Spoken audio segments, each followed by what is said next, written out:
Hello friends, आज हम आपके लिए लाए हैं चाइल्ड डेवलपमेंट एंड पैडागोजीज क्वेश्चन।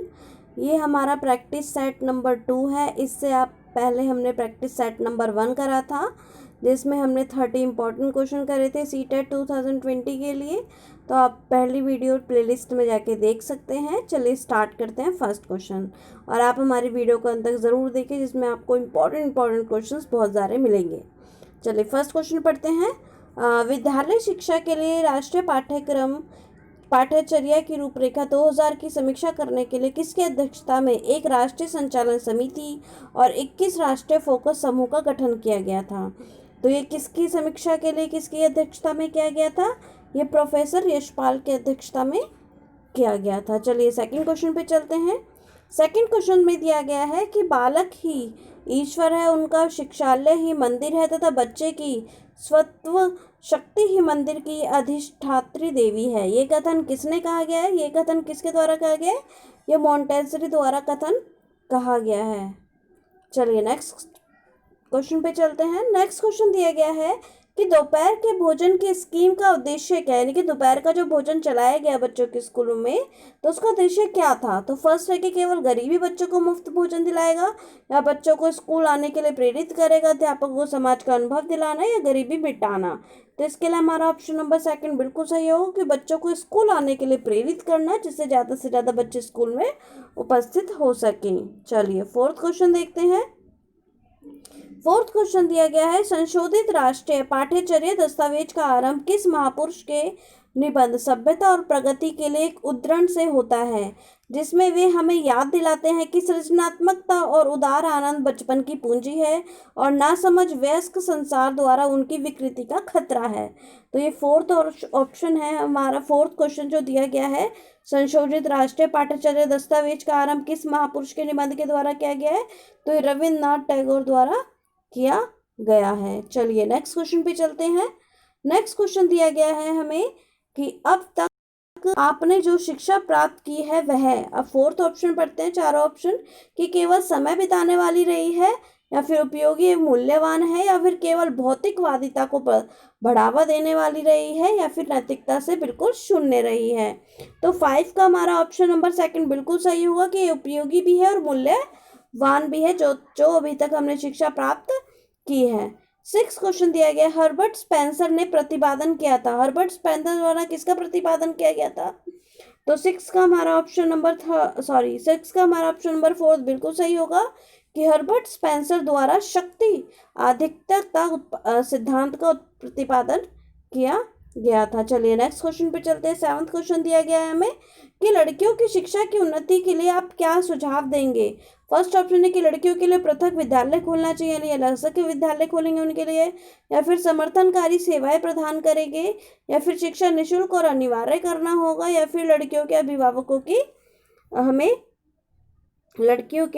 अभिभावकों को शिक्षित करना होगा। तो थर्ड ऑप्शन बिल्कुल सही होगा कि अगर हमें लड़कियों की शिक्षा की उन्नति को बढ़ाना है तो हमें शिक्षा की निःशुल्क करना होगा, फ्री देनी पड़ेगी शिक्षा, और अनिवार्य यानी कि कंपल्सरी रखना पड़ेगा। चलिए नेक्स्ट क्वेश्चन पे चलते हैं। नेक्स्ट क्वेश्चन दिया गया है हमें 8th क्वेश्चन।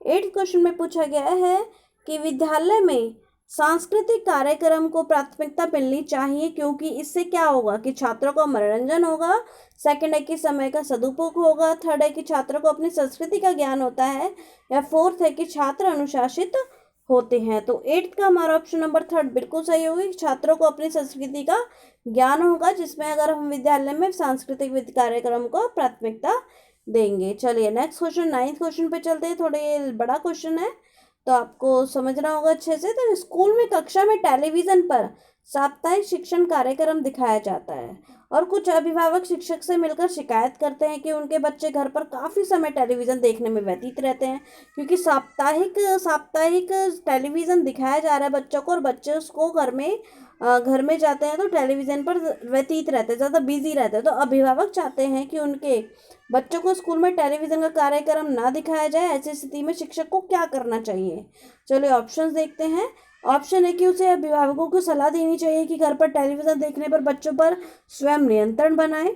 यानी कि आप खुद ही कंट्रोल करें, या फिर उसे अभिभावकों की शिकायत पर साप्ताहिक टेलीविजन शिक्षण कार्यक्रम को बंद कर देना चाहिए, या फिर उसे अभिभावकों से बातचीत करके छात्रों को समझाने की जिम्मेदारी अपने ऊपर ले लेनी चाहिए, या फिर उसे अभिभावकों को साप्ताहिक टेलीविजन शिक्षण कार्यक्रम देखने के लिए आमंत्रित करना चाहिए, ताकि वह स्वयं देखे कि वह कार्यक्रम बच्चों के लिए कितना उपयोगी और ज्ञानवर्धक है। तो 9th का हमारा ऑप्शन नंबर 4 बिल्कुल सही होगा कि हम अभिभावकों को बुलाएंगे स्कूल में और बच्चों के साथ तो बैठा के उनको साप्ताहिक टेलीविज़न दिखाएंगे कि बच्चों के लिए जो साप्ताहिक टेलीविज़न चलाया जा रहा है स्कूल में, तो बच्चों के लिए कितना उपयोगी है और ज्ञानवर्धक है।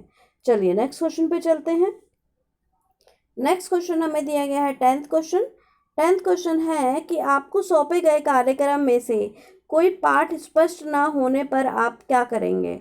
अगर हम क्लास में आ गए हैं बिना तैयारी किए, हमें जो पाठ दिया गया है हमें पता नहीं है उसके बारे में, तो हम क्या करेंगे, साथी अध्यापक की मदद लेंगे, उस पाठ को ही छोड़ देंगे, या फिर विषय की समझ के लिए और अध्ययन करेंगे, या फिर छात्रों को गलत पढ़ाना स्टार्ट कर देंगे। तो 10th का हमारा ऑप्शन नंबर 3 बिल्कुल सही हो गया, विषय की समझ के लिए और अध्ययन करेंगे कि ताकि हम बच्चों को अच्छे से समझा सकें।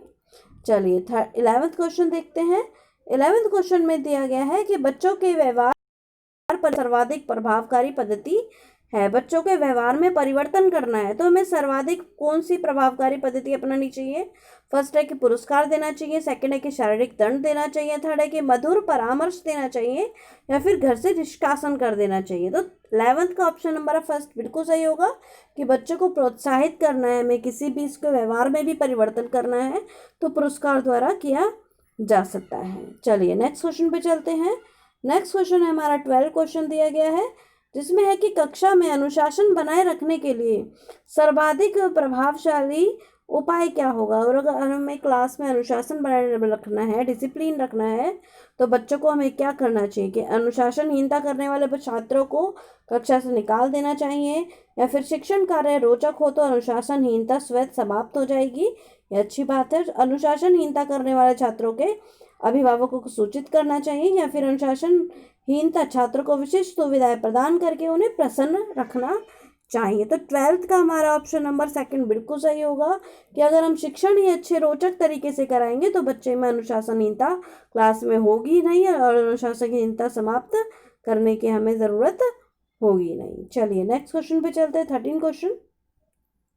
13 क्वेश्चन में दिया गया है कि रास्ते में जाते हुए आप देखते हैं कि कुछ लोग रास्ते में गुजरती हुई लड़कियों को छीटाकशी कर रहे हैं। तो इस दशा में आप क्या करेंगे कि लोगों से निवेदन करेंगे कि ऐसा करना उचित नहीं है, इसके लिए आपके भले ही अपशब्द सुनने को मिले, या फिर निकटवर्ती पुलिस स्टेशन को सूचित करेंगे, या फिर लड़कियों के अभिभावकों से कहेंगे कि इन्हें अकेले बाहर ना जाने दें, या फिर चुपचाप रास्ते से आगे बढ़ जाएंगे। तो 13 का ऑप्शन हमारा 1 बिल्कुल सही होगा कि लोगों से निवेदन करेंगे कि आपके लिए उचित नहीं है, ताकि चाहे ही हमें अपशब्द सुनने पड़े, बट उनको हमें निवेदन करके ही बताना पड़ेगा। चलिए नेक्स्ट क्वेश्चन 14 क्वेश्चन दिया गया है कि अध्यापक का सदाचारी होना अत्यावश्यक है। अध्यापक का जो टीचर होता है उसे सदाचारी होना क्यों ज़रूरी है। फर्स्ट है कि इससे शिक्षण प्रभावित होगा, या फिर इससे समाज में प्रतिष्ठा बढ़ती है, या फिर अध्यापक विद्यार्थियों के लिए अनुकरणीय होता है, यानी कि उसका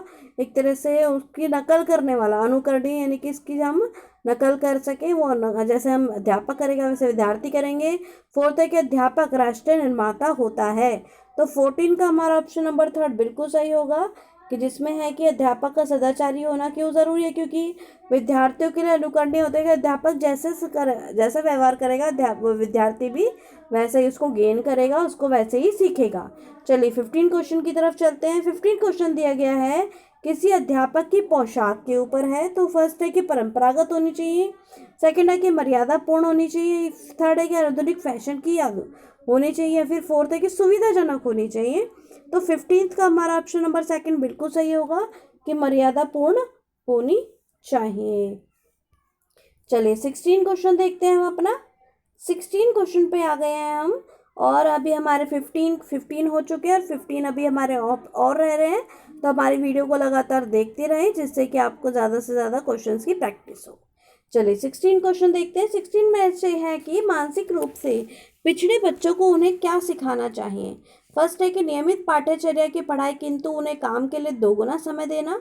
सेकंड है कि उन्हें आवश्यक बातें रटा देंगे, या फिर उन्हें अकेले यात्रा करने, पैसे खर्च करने में हिसाब रखना आदि जैसे व्यवहारिक क्रियाकलापों के माध्यम से सक्षम बनाएंगे, या उन्हें अपने पसंद का कार्य करने देंगे। तो 16 का ऑप्शन नंबर थर्ड बिल्कुल सही होगा। और फर्स्ट क्यों नहीं होगा कि इसमें दोगुना समय देना ये, और सेकंड में कि रटा देना, तो रटा जहाँ पर आ जाए, रॉट सिस्टम आ जाए, वो बिल्कुल गलत ऑप्शन होगा। और हमारा फोर्थ है कि उन्हें पसंद का कार्य ना बल्कि मानसिक रूप से पिछड़े बच्चे हैं ना, तो उनको हमें क्या करना पड़ेगा कि उनके अकेले यात्रा करने, खर्च करने, हिसाब रखना आदि जैसे व्यवहारिक क्रियाकलापों के माध्यम से सक्षम बनाना होगा, ताकि वो इन चीज़ों, छोटी छोटी चीज़ों को सीख सकें। चलिए 17 क्वेश्चन पे चलते हैं। बालकों के प्रति व्यवहार के संदर्भ में आपका विचार क्या है?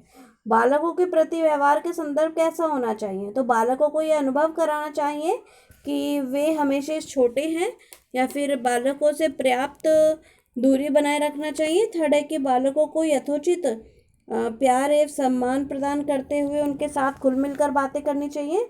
फोर्थ है कि बालकों को डांट फटकार के नियंत्रण में रखना चाहिए, नहीं तो वो ये सिर पर सवार हो जाते हैं।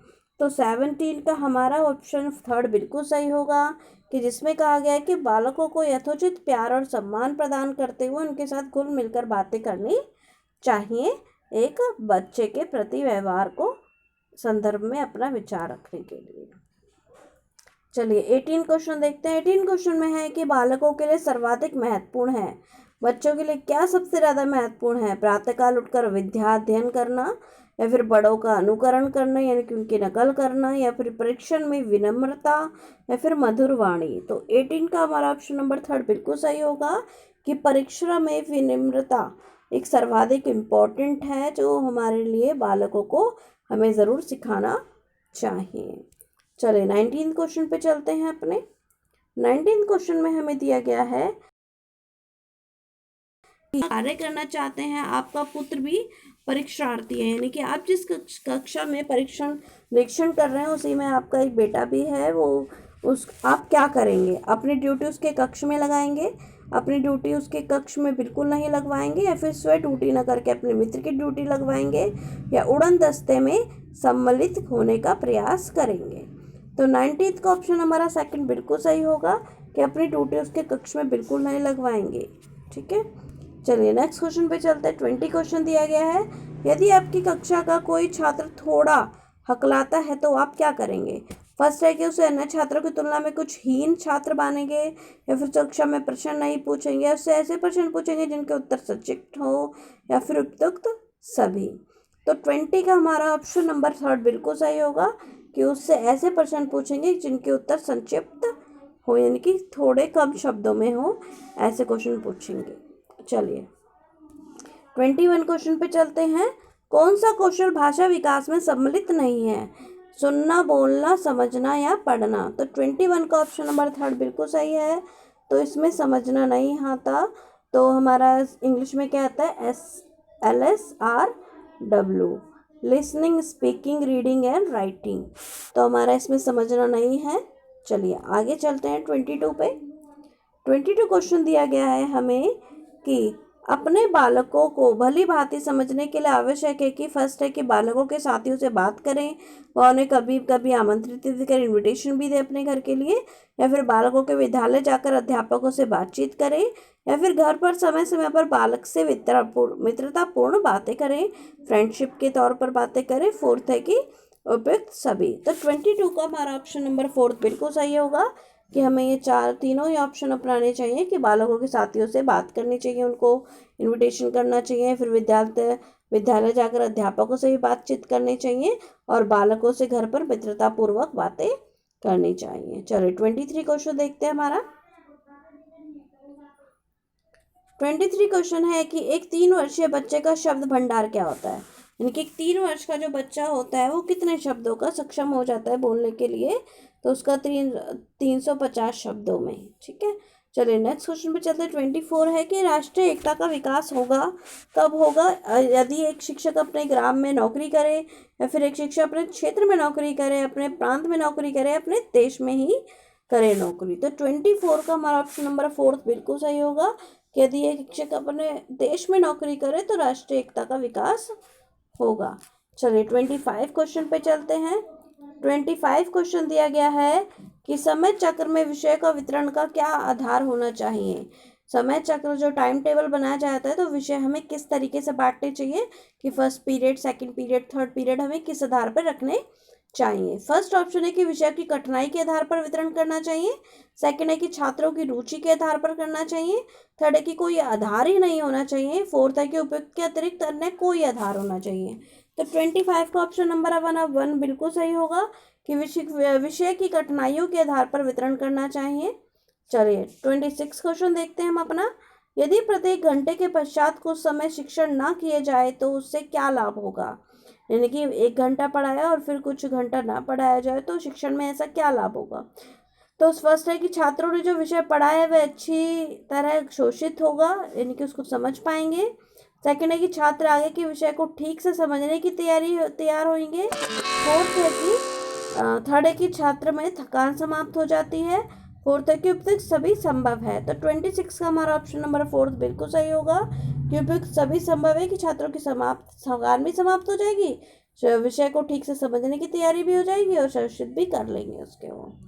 चलिए 27 क्वेश्चन देखते हैं।